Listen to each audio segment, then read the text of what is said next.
শিরিক এবং হিংসা থেকে বেঁচে থাকার জন্য সর্বোচ্চ চেষ্টা করা। কারণ নবী আলাইহিস সালাতু ওয়াস সালাম বলেছেন, এই যে শবে বরাত গেছে, শবে বরাতের রাতে এই দুই শ্রেণীর ব্যক্তিকে আল্লাহ তাআলা ক্ষমা করেন নাই, যারা আল্লাহর সাথে শিরিক করে, যার অন্তরের মধ্যে হিংসা অহংকার রয়েছে।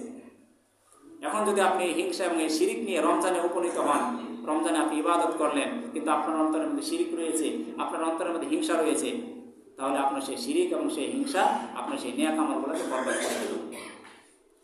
নবী আলাইহিস সালাতু ওয়াস সালাম বলেছেন, মান সামা রমাদান ইহতিসাবাও ঈমানান ওয়া ইহতিসাবান গুফিরা লাহু মা তাকাদ্দামা মিন যামবি। যে ব্যক্তি রমজান মাসে এই আশায় রোজা রাখে, ঈমানের সহিত এবং সওয়াবের আশায়, আল্লাহ নবী সাল্লাল্লাহু আলাইহি ওয়াসাল্লাম বলেন, তার অতীত জীবনের সমস্ত গুনাহকে আল্লাহ মাফ করে দেন। এখন আপনি রমজানে রোজা রাখলেন, সারাদিন উপবাস থাকলেন, ইফতার করলেন, সবকিছু করলেন, কিন্তু নিজের অন্তরের মধ্যে গুনাহের খায়সাত রয়ে গেল, শিরিক রয়ে গেল, অহংকার রয়ে গেল, অন্যের সমালোচনা, গীবত, সবকিছু অন্তরের মধ্যে বদ্ধপরিকর, তাহলে সেই রোজার মাধ্যমে আপনি নেক আমল অর্জন করতে পারবেন না, বরং আপনার অন্তরের মধ্যে যে গুনাহ রয়েছে সেই গুনাহগুলো আপনার নেক আমলগুলোকে খেয়ে ফেলবে। কারণ অন্তরের মধ্যে যখন কারো গুনাহ উপস্থিত থাকে, শিরিক উপস্থিত থাকে, তখন সেই অন্তরের মধ্যে ঈমান উপস্থিত থাকে না। হাদিসের মধ্যে এসেছে, আজ-জানি, যখন জিনা বিবিচার করে কোনো ব্যক্তি, তখন তার মধ্যে ঈমানের উপস্থিত থাকে না। যখন কোনো চোর, কোনো ডাকাতি করতে যায়, তখন তার ভিতর থেকে ঈমানটা তার মাথার উপরে উঠে যায়। চুরি করা একটা গুনাহ, জিনা করা একটা গুনাহ, অহংকার একটা গুনাহ, শিরিক একটা গুনাহ। এই গুনাহগুলো যখন আপনার ভিতরে থাকবে, তখন আপনার ভিতর থেকে ঈমান সরে যাবে। তখন যদি আপনি যত ইবাদত করেন না কেন, ঈমান ভিতরে না থাকার কারণে সেই ইবাদত আপনার কোনো কাজে আসবে না।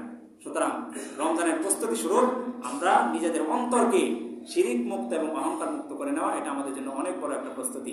এরপরে আমরা যে একটা কাজ করব, সেটা হলো রোজা সংক্রান্ত যে মাসলা মাসাইলগুলো রয়েছে, কী কারণে রোজা ভেঙে যায়, কী কী কারণে রোজা মাকরুহ হয়, কী কী কারণে রোজা না রাখা যায়, বিভিন্ন মাসালা রয়েছে। কয়েকদিন পরে দেখবেন যে আপনাদের সামনে এরকম পরিস্থিতি সামনে আসবে, রোজা রেখে ইঞ্জেকশন নেওয়া যায় কিনা, ইনসুলিন নেওয়া যায় কিনা, বিভিন্ন পরিস্থিতির মাসলাগুলো সামনে আসবে। তো রমজানকে যদি আমরা অ্যাক্টিভভাবে গ্রহণ করতে চাই, সুন্দরভাবে গ্রহণ করতে চাই, এখন থেকে এই বিষয়গুলো জানা, যেন রোজা রেখে যেন ওই পরিস্থিতির সম্মুখীন না হতে হয়। আগে থেকেই একজন মুসলমানের এই ফরজ আমলগুলো, বিধানগুলো, এই জানা বিষয়গুলো জেনে থাকা আবশ্যক।